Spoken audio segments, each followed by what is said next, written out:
آپ صلی اللہ علیہ وسلم نے فرمایا کہ تقدیر پر اگر کوئی سبقت لے جانے والی چیز ہے تو وہ نظر بد ہے،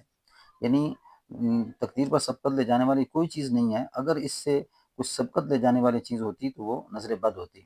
آپ صلی اللہ علیہ وسلم کا ارشاد ہے کہ اللہ کی قضاء اور تقدیر کے بعد سب سے زیادہ اموات میری امت میں نظر بد کی وجہ سے ہوں گی۔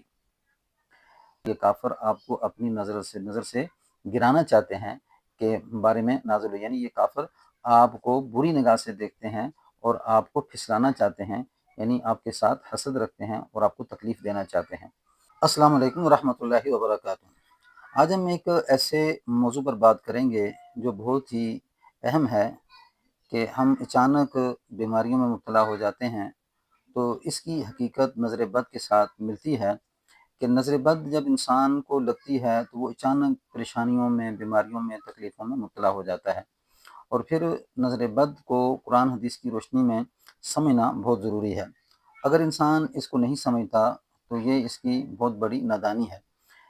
جس میں ہم دیکھتے ہیں کہ نظر بد آپ صلی اللہ علیہ وسلم کے دور میں حضرت سہل رضی اللہ تعالیٰ عنہ غسل فرما رہے تھے، اتنے میں حضرت عامر بن ربیع وہاں سے گزرے اور آپ نے کچھ الفاظ کہے جس میں آپ نے کہا کہ تمہارا جسم تو ایسا ہے جیسا کہ کماری لڑکی کا ہوتا ہے، میں نے ایسا جسم نہیں دیکھا کماری لڑکی کا بھی۔ تو سہل کی حالت خراب ہو گئی رضی اللہ تعالیٰ عنہ، اور آپ صلی اللہ علیہ وسلم وہاں آئے اور آپ صلی اللہ علیہ وسلم پوچھا کہ کسی پر تمہیں شک ہے؟ تو فرمایا عامر بن ربیع یہاں سے گزرے تھے، ان پر مجھے شک ہے۔ تو عامر بن ربیع کو بلایا گیا اور آپ نے فرمایا کہ جب تم نے اپنے بھائی کو دیکھا تو کیوں اسے برکت کی دعا دی، کیوں تم اپنے بھائی کو قتل کرتے ہو؟ تو پھر آپ سے حضرت عامر بن ربیع سے وضو کروایا گیا اور پھر وہ پانی آپ کی پیٹھ پہ انڈیل دیا گیا سہل رضی اللہ تعالیٰ کے، اس طرح سہل رضی اللہ تعالیٰ فوراً کھڑے ہو گئے۔ تو اس سے یہ پتہ چلتا ہے کہ نظر بد سے فوراً انسان اچانک بیماری میں مبتلا ہو جاتا ہے۔ پھر ہم دیکھتے ہیں کہ کیا نظر بد صرف انسان کی لگتی ہے؟ تو میں نہیں، بلکہ نظر بد جنات اور انسان دونوں کی لگ سکتی ہے، کیونکہ حضرت ابو سعید خدری رضی اللہ تعالیٰ عنہ سے روایت ہے کہ آپ صلی اللہ علیہ وسلم انسانوں اور جنات کی نظر بد سے پناہ مانگا کرتے تھے۔ آپ صلی اللہ علیہ وسلم انسانوں اور جنات کی نظر بد سے پناہ مانگا کرتے۔ اگر آپ سمجھتے ہیں کہ آپ کو یہ ویڈیو فائدہ دے رہی ہے تو ویڈیو کو ثواب کی نیت سے، ہو سکتا ہے کہ آپ کے علاوہ اور ضرورت مند ہوں ان تک کچھ شیئر بھی کریں اور چینل کو سبسکرائب بھی کر دیں۔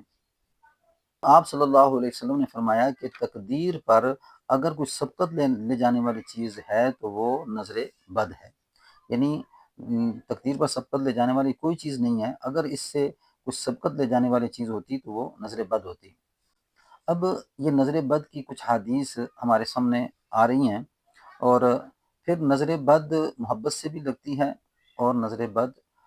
حاسد کی بھی لگتی ہے۔ نظر بد اونٹ کو ہنڈی تک، انسان کو موت تک پہنچا دیتی ہے۔ آپ صلی اللہ علیہ وسلم کا ارشاد ہے کہ اللہ کی قضاء و تقدیر کے بعد سب سے زیادہ اموات میری امت میں نظر بد کی وجہ سے ہوں گی۔ تو یہ نظر بد کے کچھ احادیث آپ کے سامنے بیان کی گئی ہیں کہ نظر بد انسان پر جب نظر انداز ہوتی ہے تو یہ پہاڑ سے دھکا دے سکتی ہے، پہاڑ سے انسان گر سکتا ہے۔ نظر بد حاسد کی بھی لگتی ہے اور اپنوں کے بھی لگ جاتی ہے۔ ابن کثیر نظر بد کے بارے میں فرماتے ہیں کہ نظر بد برحق ہے، اور حافظ ابن حجر کہتے ہیں کہ نظر بد کی حقیقت ایسی ہے کہ خبیث الطبع انسان، یعنی ایسا انسان جو حسد کرنے والا، بغض، عداوت، نفرت کرنے والا ہو، تو وہ جس پر نظر ڈالتا ہے تو اسے اس کی نظر نقصان پہنچاتی ہے۔ ہم دیکھتے ہیں کہ بچوں کے اندر بعض اوقات کوئی گھور کر دیکھتا ہے تو بچے رونا شروع کر دیتے ہیں، محبت کی نگاہ سے دیکھا جائے تو بچے خوش ہونا شروع ہو جاتے ہیں۔ آپ نے دیکھا ہوگا بعض لوگوں کے پاس بچے بڑی خوشی سے جاتے ہیں، بعض لوگوں سے بچے ڈرتے ہیں، تو یہ انسان کے اندر روحانیت کا کمال ہوتا ہے، اور یہ چیز نظر نہیں آ رہی ہوتی لیکن اس کا اثر انسانوں پہ پڑتا ہے۔ ابن قیم رحمۃ اللہ فرماتے ہیں کہ کچھ لوگوں نے نظر بد کی تفسیر کو باطل قرار دیا، لیکن یہ ان کی کم علمی ہے، اور فرمایا کہ ان کی یہ بات باطل قرار دی گئی، اور ان کا کہنا ہے کہ محض توہم پرستی سے اس بات کو ختم کر دینا یہ حقیقت سے خالی ہے، اس کی کوئی حقیقت نہیں ہے۔ حقیقت یہ ہے کہ یہ سب اس سے جاہل ہیں اور ان کی عقلوں پر پردہ پڑا ہوا ہے، جبکہ تمام مذاہب میں نظر بد کا اقرار کیا جاتا ہے اور پھر اس کا علاج کیا جاتا ہے۔ حضرت عائشہ رضی اللہ تعالیٰ عنہ کے پاس دو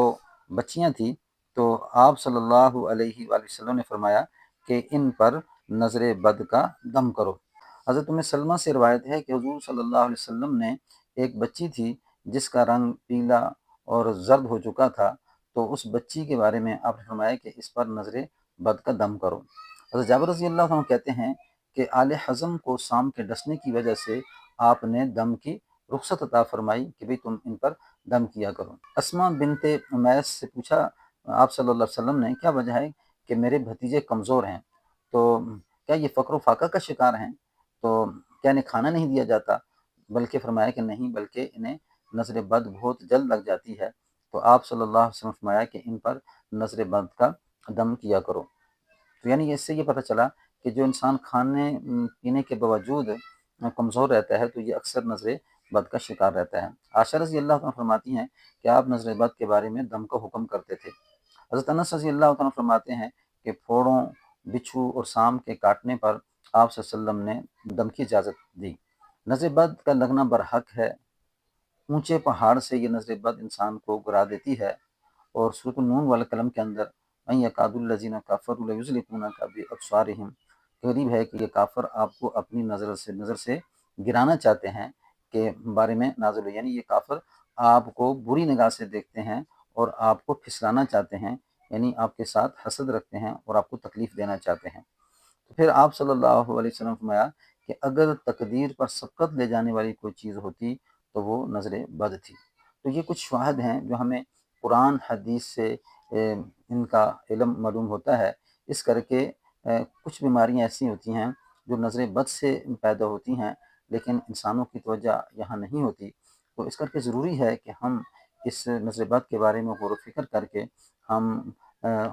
دم کروائیں اور رقیہ شرعیہ کے ساتھ اپنا علاج کریں۔ جس طرح ہم علاج عام دنیا کے اندر علاج چلتے ہیں، اسی طرح یہ روحانی طور پہ ایک علاج ہوتا ہے کہ جس سے بڑے بڑے مرض انسان جن کے اندر پھنسا ہوتا ہے تو دم کرنے سے اللہ اس کو ٹھیک کر دیتے ہیں۔ پھر اس کا طریقہ یہ ہے کہ آپ جیسے بیماریاں بہت زیادہ بڑھ جاتی ہیں، پھر آدمی کو آگے سمجھ نہیں ہوتی کہ اس کا علاج کیسے کروائے، تو اس کے لیے پھر آپ کسی راقی سے اگر رابطہ کرتے ہیں تو اس کے دم سے بار بار دم ڈالنے سے وہ بیماری کنٹرول ہو جاتی ہے، اور وہ کچھ عمل اگر آپ کو بتاتے ہیں کہ اس طرح عمل بار بار کریں